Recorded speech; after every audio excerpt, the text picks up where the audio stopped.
Hello বন্ধুরা, welcome back to my new blog. তো সবাই কেমন আছো? আশা করছি সবাই খুব ভালো আর সুস্থ আছো। আমরাও কিন্তু বেশ আছি। তো এটা নতুন ব্লগ না, এটা বেশ অনেক দিন পুরনো।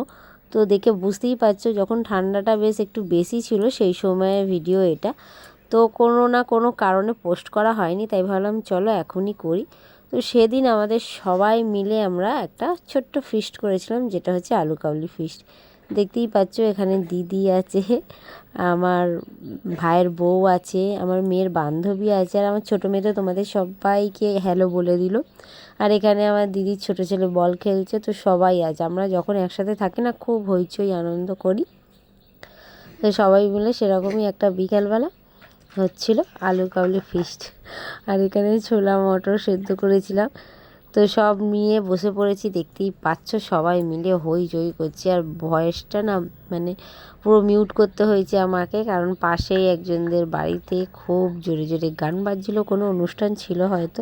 তো সেই কারণে না পুরো গানের আওয়াজটা আসছিল। তো কপিরাইট পড়বে বলে আমায় পুরো ভয়েসটা মিউট করে আবার পরে ভয়েস দিতে হচ্ছে। তো দেখো এখানে আলু, পেঁয়াজ, টমেটো সবই কিন্তু কাটা হয়ে গেছে। আর ধনে, জিরে, লঙ্কা যেটা কাঠখোলায় ভেজে নিয়েছিলাম সেটা হচ্ছে আমাকে এখন গুঁড়াতে বলা হয়েছে, সেটাই আমি এখন গুঁড়ো করে নিচ্ছি শিলনোড়ায় নিয়ে। তারপরে সব সুন্দর মতো মাখা হবে। তো শীতের বিকালবেলা এই রকম ছোটোখাটো ফিস্ট করতে কার কার ভালো লাগে অবশ্যই কমেন্টে জানাবে। আমাদের তো বেশ ভালো লাগে, আমরা যখন তখন হুঁচু গুড়লেই এইসব করি। আর সবাই খুব আনন্দ করি, সবাই খুব মানে হইচই করে খাই একসাথে মিলেমিশে। তো দেখতেই পাচ্ছ সবাই এখানে কাজে হাত লাগিয়েছে, দিদি, ভাইয়ের বউ আর আমার দিদির ছেলে তো এখানে ফোন ঘাঁটতেই ব্যস্ত। তো তারপরে আর কি, চলো সব দেখতে থাকো, তোমরা সঙ্গে থাকো।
তো দেখো আমাদের কিন্তু আলু কাবলি একদম মেখে রেডি। দেখে কার কার খেতে ইচ্ছে হচ্ছে অবশ্যই কমেন্টে জানাও, ঠিক আছে?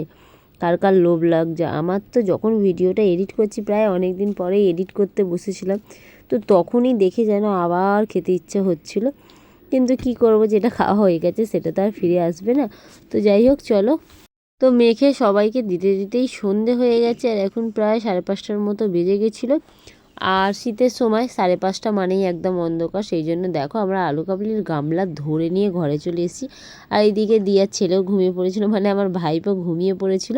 আর তোমাদের আমি বাইরেটা দেখাই, দেখো পুরো কিন্তু অন্ধকার হয়ে গেছে আর প্রচণ্ড মশা। সেই কারণে এখন সবাই ঘরে ঢুকে পড়েছি, আর এখন বসে কিন্তু মজা করে আলু কাবলি খাওয়া হবে। তো দেখতেই পাচ্ছ সবাই একদম গামলায় হামলা শুরু করে দিয়েছে। আর দিয়া এখানে বলছিল ওর ছেলে একটু বেশি করেই আলু কাবলি খেয়ে নিয়েছে, তো সেই জন্য ঘুমিয়ে পড়েছে। তো যাই হোক চলো, আজকের ভিডিওটা তোমাদের কেমন লাগলো অবশ্যই কমেন্টে জানাবে। আর ভালো লাগলে অবশ্যই লাইক করবে, কমেন্ট করবে। চ্যানেলে নতুন কেউ থাকলে সাবস্ক্রাইব করে আমার পাশে থেকো। তো চলো টাটা, দেখা হচ্ছে নেক্সট ভিডিওয়।